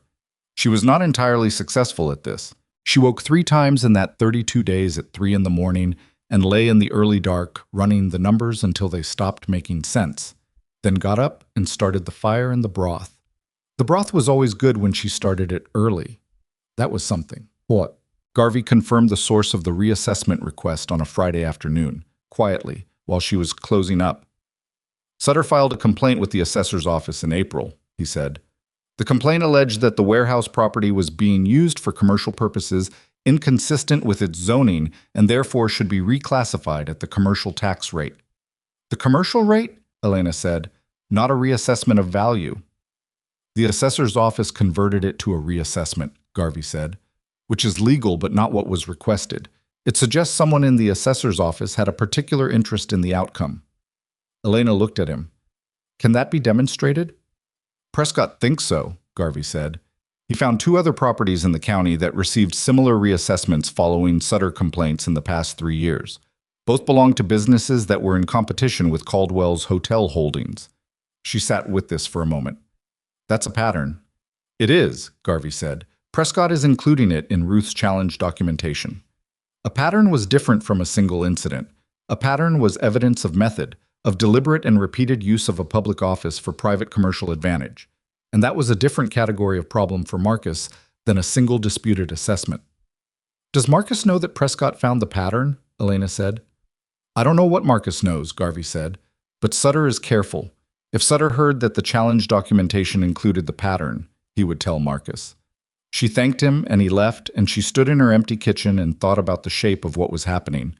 Marcus had never used direct force against her. Not once in 7 months had he done anything that could be characterized as openly hostile. No threats, no confrontation, nothing that could be taken to a magistrate and described plainly. Every move had been legal, or technically legal, or operated in the gray area where legality was a matter of argument. The flower purchase was a market action. The lease dispute was a contractual interpretation. The reassessment was a complaint to a public office. He was a man who had spent 20 years learning to apply pressure through systems rather than through his own hands. And it had worked for 20 years because most of the people he applied it to did not have the patience or the knowledge or the resources to push back through the same systems. She had been different partly because of luck. Garvey's brother-in-law arriving for Christmas, Ruth Beale's visit, Caleb Dawson's investment, and partly because she had not responded to any of it with the panic Marcus had expected. She was not going to panic now. But she was also beginning to understand that the contest between them was not going to end with a contract or a resolved assessment. It was going to end when one of them ran out of ways to continue, and she needed to make sure it was not hers. The reassessment challenge was resolved on a Wednesday in early August, 41 days after it was filed. The assessor's office withdrew the reassessment and restored the property to its previous valuation. The withdrawal letter cited insufficient comparable basis for the revised assessment. It did not mention the pattern of similar assessments, or Sutter's complaint, or Marcus Caldwell. It was a bureaucratic document written to close a file rather than to illuminate anything. But the withdrawal was the withdrawal, and the carrying costs on the investment property returned to their original level, and the repayment schedule that Elena had been working against with careful consistency was once again workable. She did not celebrate this either. She told Ruth, who said good, with the satisfaction of someone who had filed a challenge and expected it to succeed. She told Garvey, who nodded once. She told Prescott in a letter thanking him for his work, which he would have appreciated in the particular way lawyers appreciate being told their arguments were effective. She did not tell Petra until later, because Petra had been anxious about the situation in the quiet way she had of being anxious about things. Not asking directly, but hovering slightly closer than usual, being slightly more careful with the dishes. When Elena told her the outcome, Petra's face did a complicated thing that ended in relief. What would you have done if they hadn't withdrawn it? Petra asked. I would have figured out the next step, Elena said. Same as every other time. That's not really an answer, Petra said. No, Elena agreed, but it's the true one. Awesome. In September, Marcus Caldwell got sick. She heard about it from Doyle, who had continued working for the delivery route and who moved between the hotel and the kitchen with the neutral efficiency of a man who had decided the arrangement was sensible and declined to have opinions about the parties. He's been in bed 4 days, Doyle said, setting down the empty return crates from the latest delivery run. Doc Harlan's been over twice. Something with his chest. He had it last winter too, but it passed faster. Elena looked at Doyle. Is it serious? Doc Harlan didn't say it wasn't, Doyle said. He picked up his empty crates and left. She stood at the stove for a moment after he went, thinking about what she had just heard. Marcus Caldwell, sick and alone in his hotel with a chest ailment that had been bad enough for the doctor to visit twice, was not, on its face, her concern. He was a man who had tried methodically and persistently to end what she was building, who had bought her flour and sent her lawyers and prompted a false reassessment, and who had only stopped actively working against her because she had outmaneuvered him at every turn. She owed him nothing. She went back to the prep and worked through the afternoon and served the evening customers and cleaned up after and sent Petra home and stood in the quiet kitchen with the banked stove and the lingering smell of the day's cooking. She thought about the reassessment letter and the flour and the lawyer and the lease, and she thought about Doyle's face when he said Doc Harlan had been over twice. And she thought about what kind of person she was. Not what kind of person she wanted Marcus Caldwell to think she was. What kind of person she actually was, in the space where no one was watching and the choice didn't matter to anyone else. She started a pot of broth from the bones she had been saving, added herbs and salt, and a knuckle of ginger that she had found worked well against the cold settling into the chest, and let it go long and slow on the low burner while she sat at the table and did the accounts for the week. When it was done, reduced to something dense and genuine, the kind of thing that was not medicine but was better than nothing, she poured it into a covered jar and wrapped it. She told herself she was doing it because it was the practical thing. She told herself that Marcus Caldwell, dead of a chest ailment, was a complication she didn't need. An estate, new owners for the hotel, uncertainty in the arrangements they had built. She told herself there were rational reasons that had nothing to do with the fact that she was the kind of person who made broth for sick people regardless of what they had done. She did not fully convince herself, but she made the broth regardless. She walked to the hotel in the cooling September evening with the jar wrapped in a cloth, and she knocked on the hotel's back door, which Doyle answered, and she handed him the jar and said, "For Mr. Caldwell, it's better warm," and turned around and walked back to the kitchen before Doyle had finished looking surprised. She did not think about it much after that. She had made a decision and acted on it, and the evening was doing its September thing, the first real hint of what the fall would bring, the air carrying the announcement of change. She had enough to think about. 3 days later, Marcus appeared at the kitchen door. He looked like a man who had been sick and was not yet recovered. Thinner in the face, moving carefully, with the deliberate attention to posture of someone whose chest hurt when he didn't. He was wearing his coat despite the afternoon warmth, which told her the cold was still in him. She looked at him in the doorway and said, "You shouldn't be out." "Probably not," he said. He came in anyway and sat at the nearest chair, and she could see the effort it took to sit straight. "The broth," he said. "It was practical," she said. "I didn't want to deal with the estate complications." He looked at her. He was still sharp, sick or not. He heard the thing she was covering and knew she was covering it, and chose not to press. "It helped," he said, "whatever it was."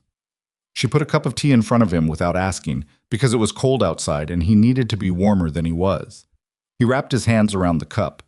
He was quiet for a moment in the particular way of a man who has something to say and is choosing his approach. "I've been thinking," he said, "while I was in bed, which gives a man time to think." She sat across from him and waited. "The assessor," he said, "the reassessment." She looked at him. "That was Sutter," he said, "without my direct instruction. He told me afterward. He said he was protecting my interests." He paused. "I told him that protecting my interests by using a public official to harass a competitor was not something I had authorized and was not something I wanted done in my name." She sat with this. "Did you fire him?" she said. A pause. "I told him not to take that kind of initiative again without explicit instruction." She nodded. "It was not the same as firing him, but it was something." "The flour," she said. "The lease. Those were you." "Yes," he said. He did not look away from her. "Those were decisions I made. The flour was a bad decision. The lease was a bad argument that Sutter dressed up to look stronger than it was, and I let him." She looked at her tea. "Why are you telling me this?" He was quiet long enough that she thought he might not answer. "Because I've been in bed for 4 days, he said, "and the only person who sent me anything was you, and I'd like to understand why." She looked at him across the table. This man who had spent the better part of a year making her life harder, who had sat across from her in the same kitchen and in the shack behind the freight barn and in his hotel, who had been her primary obstacle and her worst threat, and who was sitting here now in his heavy coat with his chest still giving him trouble, asking a genuine question. "I made you broth because you were sick," she said. "That's the whole answer." He looked at her for a long moment. "That's a very simple answer," he said. "I'm a simple person," she said, which was not true, but which was the closest she could come to saying what she actually meant, which was, "I decided a long time ago what kind of person I was going to be, and I'm not going to stop being her because of you." He drank his tea. She let him sit. The afternoon kitchen was quiet in the way it was quiet between the midday and evening service. A particular quality of peace that she had come to value. The sound of a working space at rest. After a while, he set the cup down. "I want to renegotiate the delivery arrangement," he said. She looked at him. "Not to take more," he said. "To formalize it. To put more of it on paper. More protection for both sides. Sutter, not Sutter. Someone neutral. A contract that would hold if either of us died or sold." She thought about this. "Why now?" He looked at his hands around the empty cup. "Because I was in bed for 4 days thinking about what would happen to this arrangement if something happened to me, and the answer was that it would probably fall apart, and things that work shouldn't fall apart because of a chest ailment. It was the most pragmatic version of what she suspected was a slightly less pragmatic thought, which was that being sick and alone in a hotel he had built by himself, with nobody sending him anything until a woman he had spent a year trying to defeat sent him broth, had told him something uncomfortable about the shape of what he had built and the shape of what she had built. She was not going to say that out loud. "I'll talk to Prescott," she said. "A neutral contract is something I'd agree to in principle." He stood, slowly, with the care of someone whose ribs ached. He put on his hat. "Thank you," he said, "for the broth." "Get some sleep," she said. "You still look terrible." Something moved in his face that was not quite a smile but lived in that neighborhood. He walked to the door and let himself out. Petra emerged from the kitchen area where she had been, clearly within easy listening distance. "He thanked you," Petra said. "He did," Elena said. "Did you believe him?" Elena picked up his empty cup and carried it to the washing basin. "I believed that he was sick, and that the broth helped, and that he wanted to say so. That's enough to believe." "What about the rest of it?" Petra said. "The new contract, being sorry about the assessor." Elena turned the cup in the water. "I'll believe that when I see the paper," she said. "And I'll believe the paper when Prescott has read it." Petra nodded. It was the right answer, and they both knew it. Outside, the September afternoon was finishing itself. The light going toward gold the way it did in this season in Wyoming, changing the quality of everything it touched, without changing the things themselves. The kitchen would need restocking in the morning. The Tuesday teaching session needed a different focus this week. She had been meaning to cover pastry techniques more thoroughly, and 2 of the women who came regularly had been asking about it for weeks. There was a chair near the south window that needed its seat cushion replaced. She had been cutting the fabric for 2 weeks and hadn't gotten to the sewing. She dried the cup and hung it and went to find the fabric. The neutral contract took 6 weeks to finalize. Prescott recommended a solicitor in Laramie named Aldridge, who had no prior relationship with either party, and who came to Red Creek twice in October to meet separately with Elena and with Marcus before drafting anything. He was a thorough man with a habit of asking the same question in 3 different ways to see if the answer changed, which Elena respected, and which Marcus visibly found irritating. The irritation, she thought, was itself informative. Marcus was accustomed to lawyers who worked for him, not lawyers who worked toward a document. The contract that Aldridge produced was 31 pages, which was longer than anything Elena had previously signed, and which she read in full twice before Prescott reviewed it and offered his notes. There were 4 rounds of revisions. Marcus pushed back on the termination clause language. Elena pushed back on the revenue audit provisions, which in the original draft gave Marcus's bookkeeper more access to her kitchen accounts than she was willing to accept. They arrived at language that satisfied neither of them completely, which was, as Prescott had said before, what a fair contract felt like. She signed it on a Thursday morning in late October, the same month that Wyoming's first real cold had arrived and the freight routes had thinned to their winter schedule. Marcus signed his copy at the hotel. Aldridge notarized both and sent certified copies to Prescott's office in Cheyenne. The delivery arrangement was now, formally, a business partnership. Her name was on it. His name was on it. The terms were clear and the protections were mutual, and there was a defined process for disputes that did not involve lawyers appearing at her work table with cases they set down without asking. She put her copy in the file with everything else: the original lease, the investment agreement, Prescott's challenge documentation, the reassessment withdrawal letter, and went back to the stove. November brought the first serious snow of the season, and with it a problem she had not anticipated. Petra's mother fell ill, seriously enough that Petra needed to be home for 2 weeks, possibly 3, and Elena was running the kitchen alone at a volume that had been built around 2 people. She did not ask the Tuesday teaching women to fill in, though 2 of them offered. She thanked them and declined, and then worked out the math of what she could actually manage alone and reduced the service accordingly. Fewer dishes, shorter hours, clear notice posted on the kitchen door about the changed schedule. She lost some customers for those 3 weeks. Not all of them came back immediately when Petra returned. This bothered her more than she admitted. She had built the customer base carefully over a year, and losing even a portion of it, even temporarily, felt like damage to something she had worked to make solid. She told herself this was disproportionate. She told herself that a 2-week reduction in service was not a catastrophe, and that the customers who had been coming for a year would come back. Most of them did. A few found other habits in the interim, and she did not see them again with the same regularity. She cataloged this without self-pity and adjusted her expectations accordingly and kept working. Petra came back on a Monday in early December, thinner and quieter than she had been, with her mother's illness not resolved but stabilized. She walked in and put on her apron and washed her hands and went to her station without drama. Elena watched her for a moment. "How is she?" Elena said. "Better than last week," Petra said. "Not as good as I'd like." Elena nodded. She did not offer reassurance she wasn't qualified to give. She said, "I'm glad you're back," and meant it plainly, and Petra heard the plainness in it and seemed to settle slightly. They worked through the morning in the comfortable rhythm they had built over 14 months, and Elena noticed, not for the first time but with more clarity than usual, that Petra had become genuinely good. Not good the way a trained professional was good, not yet, but good in the more durable way of someone who had developed real judgment, who made decisions at her station without checking them against Elena's face first, who could look at what was in front of her and know what to do with it. She had taught her that. Or rather, Petra had learned it from being in the same kitchen with her every day for over a year, which was not quite the same thing, but was close enough. The final piece of the investment arrangement resolved itself in February of the following year, a full 16 months after Elena had signed the original document in Garvey's office. She had made every payment on the graduated schedule.